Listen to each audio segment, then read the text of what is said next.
Burton Heritage Group. Today's dated the 26th of the 5th 2010.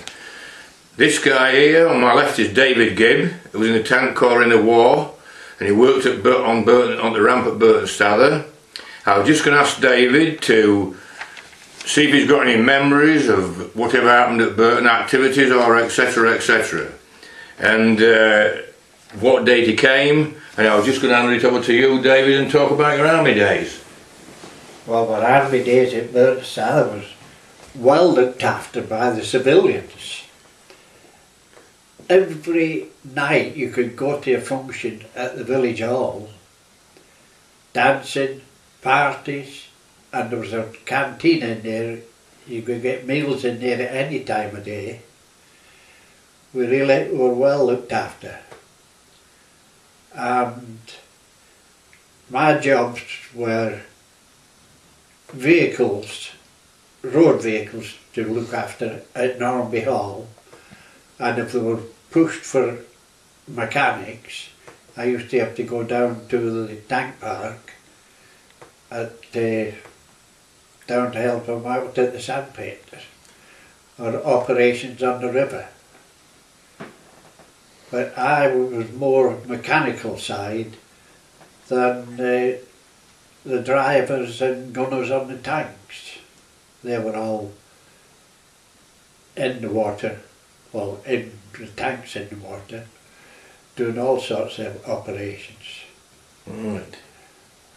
So that Can you remember Darky?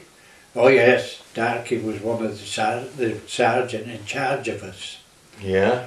And he was an old Indian frontier soldier, and he treated us like children. And if we got into trouble, he got us out of trouble. That was Darky's attitude. Yeah. And we made our own tent under the ash tree with tarpaulins. We didn't sleep in the tents in the field. And Darky slept up in these tents, this tent that we made with us, with 3 fitters, an electrician, and Darky Stone, the sergeant. Right. And he looked after us up there. Right. One quick memory, Darky Stone, ironically his name was Gordon. Yeah. He lived next to me at Hughes Lane for a long while. Good guy. Yeah. He was your sergeant. Oh, he was my sergeant. Yeah. Well, we had 2 sergeants when we first joined them down at Gosport. One was Blondie and the other one was Darky. One was from Bristol and Darky was from Derbyshire somewhere. Uh-huh. Right. They were 2 great guys, Yeah. especially Darky. Yeah. Have you any memories of Barnes Wallace? And I knew it was at the area, but I think I must have been operating at Nomanby Hall. Right. He come down to Stather. Right. What about the pendulum? What was the pendulum, David? Well, as I remember it, it was a wire rope on the end of a balloon winch, balloon winch. Yeah. And the wire rope was zigzagged in front of it. And an officer one of my officers come to me and said, "Get on board of that winch, Gibb, you're going to drive it to winch it up when we tell you." And I thought, well, that's a bit odd. And then when I saw one of the engineer officers, I said to him, "My officers tell me to sit on that winch." He says, "You sit back there. Don't get on near that winch until I tell you to." He says, "What's your name?" So I says, "Gibb." Well, he says, "If I want you on that winch, I'll shout for you." But I said, when they fired the first rocket, it went away into Yorkshire somewhere. It didn't take the wire rope at all. And then I said there was ages passed and they got another rocket rigged up and the wire rope connected, fired it, and it landed on the other side of the Trent. And he shouted for me, and at the same time as he shouted for me, one of the engineer drivers came up and said, "That's my job, mate, you're all right." And he got on and winched the machine up. Yeah. and then it was connected onto the tanks with a pendulum. Right. And then winched across. And winched across. And went with the power, their own power. Its own power. The pendulum kept them from going sideways. Yeah. Right. What about that tank that you almost lost one evening? Oh, that was one night. It was the what's that wave that comes up the train? The Eiger. Eiger. And we was operating out there that night with this tank, and it come up and round the first bend there past the pub, and they kept telling the sergeant to scuttle the tank, but he ignored them messages, and he got to the far side of the river and was making headway against the waves and one thing and another, and eventually this escort boat that was there, he spun round with his searchlight on, and we was all supposed to be on security. But I think nearly everybody belonging in Burton Stather was on the river bank. Was viewing it. Yeah. They were all watching yeah.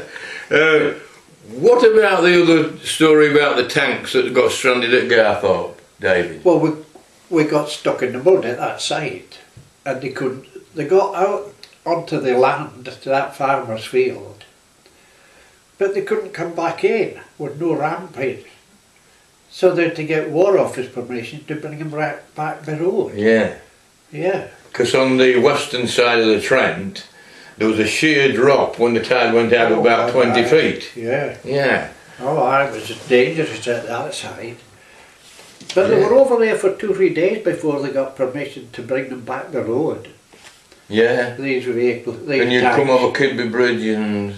Oh, they come right around the road, over Kidby Bridge, through Fleetsbury. Yeah. Right. This is going to be a short interview, this one. It's only 10 minutes so we can go onto YouTube. But what I was going to say before we do finish, this is a short interview, part of a much longer one, which contains a lot of interesting facts and what David did do round about Burton, Nomanby, Wintringham, etc., which all can be found on our website. We've got a longer one, and I'll do a verbal, written one as well. Yeah. And anybody who wants to carry on to view this, you'll see a lot more interesting things. And so that's about it, Karen, is it, yeah? You've 3 more minutes left. Well, that's fine. Yeah. All I was seeing, David, was this look and that. So anyway, here we go. So you reminisce and tell us a few more things if you can. Well, about Burton, we come up and we were stationed at down at Lowe's Farm. But Darky decided to make our own tent and workshop at the top of the sandpit. Yeah. Under that ash tree. Mm.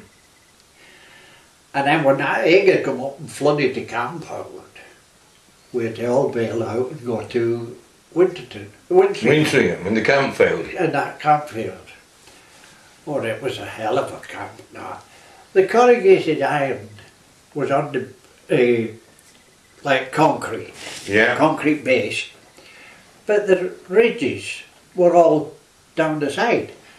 The bloody rats used to come up through these corrugations. Anyway, we was there for I don't know how long.